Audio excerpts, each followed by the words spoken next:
I'm a recruiter and I wrote a resume in 5 minutes, 30 minutes, and 2 hours. And I'm gonna show you exactly how I did it. But how long do you think you actually need to spend when you're writing a resume if you wanna land a job interview?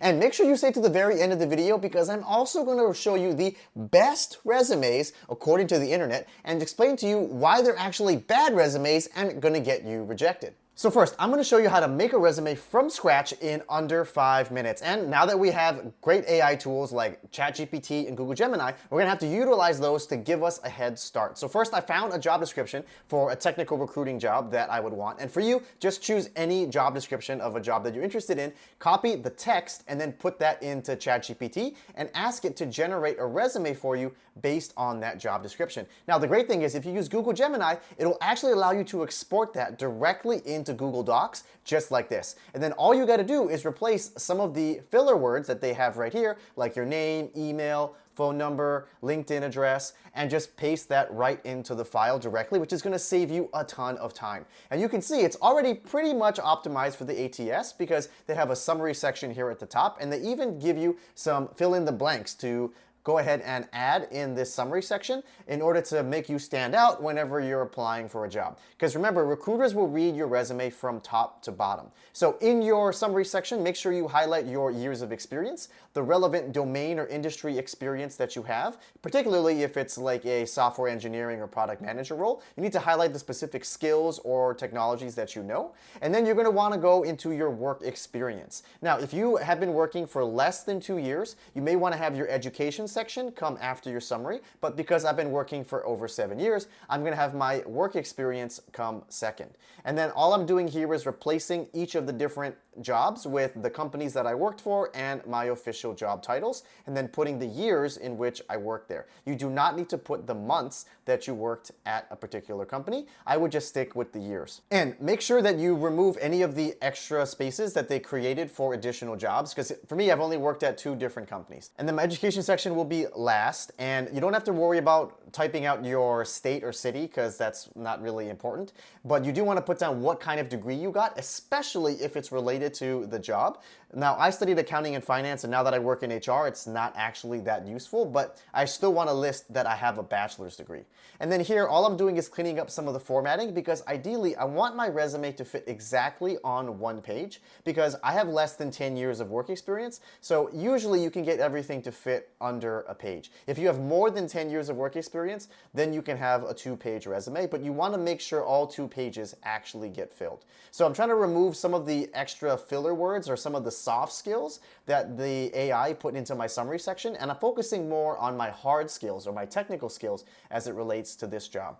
And then the skills section here is at the bottom as a part of this template, but it should actually be either your second or third section. And obviously in a list format like this, it's way too long and it's taking up way too much space. So I'm gonna have to clean this up a little manually, and I'm just gonna remove all of these different lines and put them all together. And you can just separate it with a column, or you could use dashes, whatever you think looks good here. And you can see that the AI has used the job description, taking all of what they believe are the particular keywords that you need, and they've listed that as your skills. So make sure you do go through those later on and make sure that they are accurate and they are the ones that you actually have. So here, I'm just double checking all of the skills. Some of them are a bit repetitive and you don't actually need to say all of the different words. And some of these are actually particularly important. So that's why I got rid of that whole line right there at the bottom. And now I'm just making sure that everything fits all on 1 page.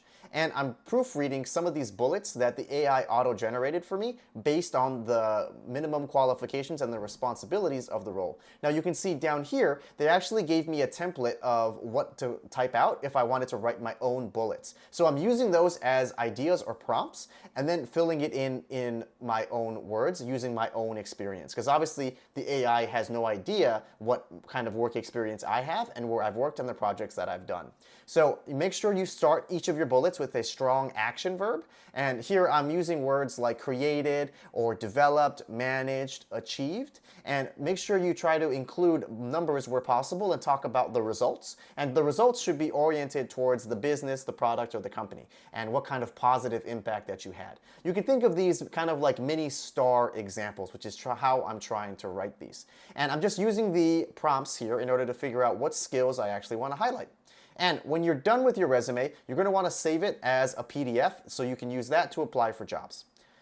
Next, let's talk about if you wanted to actually update an existing resume that you had. Because in that previous section, I created a resume from scratch. So here, I copied my original resume text, and then I put that into Google Gemini, and I asked it to update it based on the job description that I initially had uploaded. So it's going to be actually able to take the words that you wrote in your own resume and then modify or enhance them based on what they're looking for in the job description. So here, I took the summary that ChatGPT created, and then I copied it and pasted that into my summary section.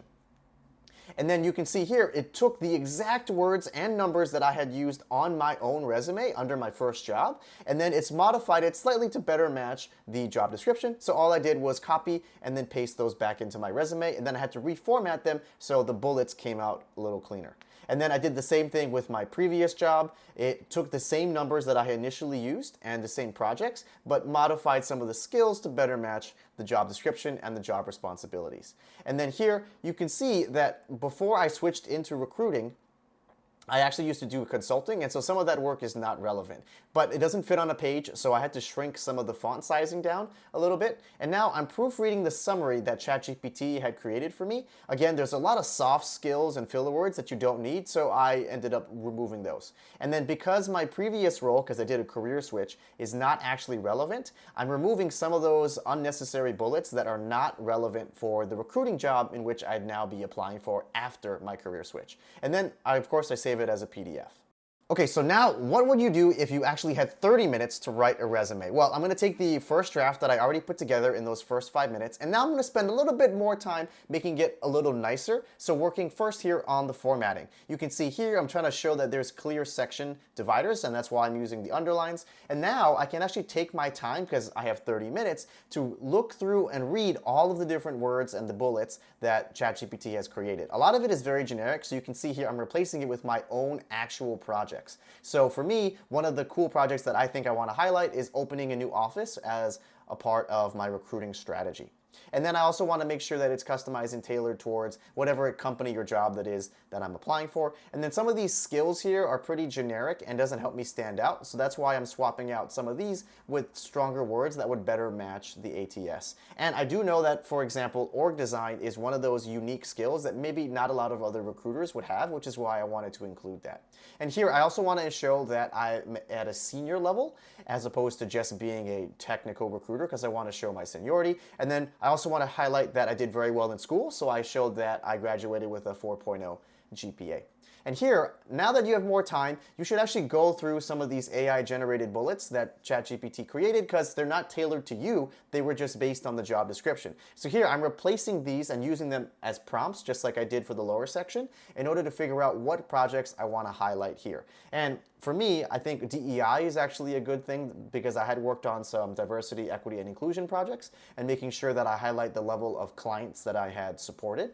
And I also want to highlight that I have mentorship and managerial experience, because I am applying, hopefully, for more senior level positions. And that's why I'm trying to highlight that here. And then I also want to show that I've done some scalable projects, like leading large trainings across global teams. And of course, you also want to show that you are good at your regular job. So for me, because as a recruiter, it's kind of like sales, you have a quota. So I do want to show that I've been able to exceed my quota, which would make me a good recruiter, in addition to all of the other additional projects that I'll be highlighting here. And then I also want to show what kind of ATS systems I'm most familiar with. So for those of you who do have to work with tools or systems, make sure you do highlight the ones that you are comfortable with on your resume, especially if it better matches the job description. And then you also want to give additional context to the type of domain, industry, or product experience that you have, which is why I highlighted the different types of software engineering roles. Now here, you can see what I've highlighted over. I want to actually make this bullet sound better, and I needed some time to think through what I wanted to write out.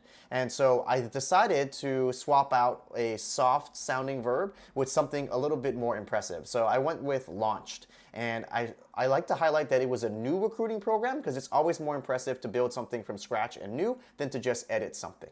And now here, what you can see I'm doing now is, because I had more time, I'm actually reorganizing the order of my bullets. You want your most impressive and relevant bullets to be at the very top. So you can see I'm reviewing each of these and figuring out which ones I think would be most impressive to the recruiter or hiring manager, and then reordering them based on that. Because remember, they do read top to bottom. Now, you're also going to, if you have time, use bold formatting to draw the reader's attention towards either your key skills or accomplishments. So here I'm highlighting certain numbers like 113% and 93% because these are really impressive numbers. And then because I had the time, I wanted to also make sure that I am incorporating and looking at multiple job descriptions, not just one, to make sure that I'm covering all of the usual responsibilities and requirements that other jobs would have. And then I also wanted to look at a level above, so like a manager role or a principal and recruiting role. And I did that just to do a quick double check to make sure that all of the relevant skills are highlighted. And you can see here, I forgot to highlight market insights.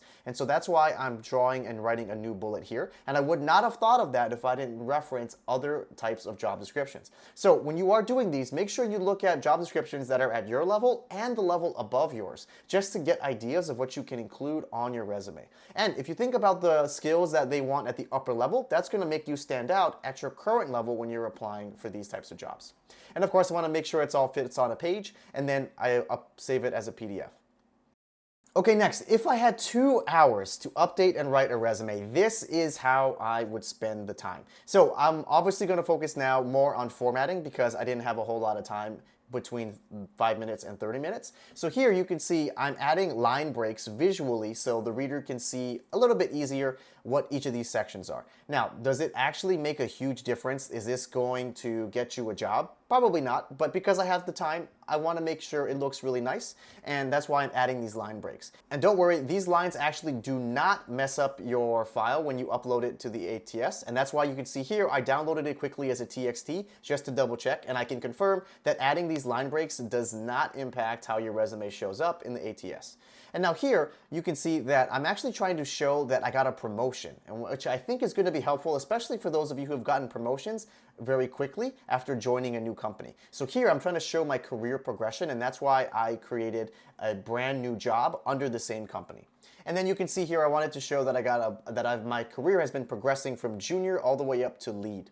And then after that, I wanted to make sure that my summary section actually had better examples. But after all these changes, my resume didn't quite fit on the page, so I had to lower the font a little bit just so everything matched perfectly, but it's still readable. So don't make your font that small, but you can probably go down to a size 10 or a size 11. Now you want to actually test your resume. So you can see here, now that I feel like my resume is in a really good spot, I want to find a few jobs just to apply to that I'm not super excited about, just so I can test out my resume and see what recruiters and hiring managers think. So if I were you, I would pick about 5 to 10 jobs and apply to those.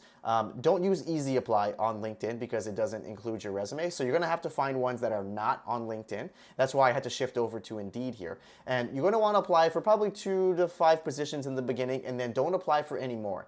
Just wait and see what kind of response you get and if you're even able to get interviews. And then we're going to wait and see what kind of feedback I get over the next week or two before trying to determine if I need to make any changes.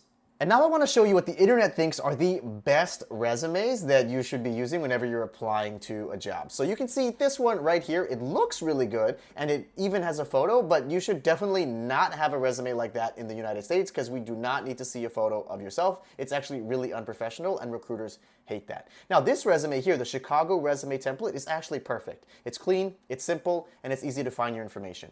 This next one here looks a little fancy, but not necessary. And now this one here I want to point out is one of the worst because on the right here they have self-rated skills, and you never want to self-rate your skills. Recruiters absolutely hate that because we don't actually know what your rating system is, and we're never going to believe the skills or the numbers that you give yourself or the grades that you assign. So you're better off just keeping it as a generic skills section, even though you think it looks cool. So now on the screen, you can easily compare what the 5-minute resume looks like versus the resume that took me 30 minutes versus the resume that took me 2 hours to write. Now, as you can clearly see, there's not a huge difference between the 30-minute resume and the 2-hour resume, which should tell you you don't need to spend more than like 45 minutes when you're writing your resume, especially if you know how to utilize AI tools like ChatGPT and Google Gemini. So Now you know how long it should take you to actually update your resume, then you can spend the rest of your time preparing and practicing for the interviews that you're gonna get now that your resume is optimized for the ATS and has all the particular keywords that you need. So if you wanna know how to pass your interviews and not just become a finalist, you're gonna wanna know how to stand out. So you're gonna wanna watch this video that I have on my channel right here. And if you want more career tips, make sure you click subscribe because I post free weekly content and you're not gonna wanna miss a video. Thank you all for watching, and don't be afraid to shake things up.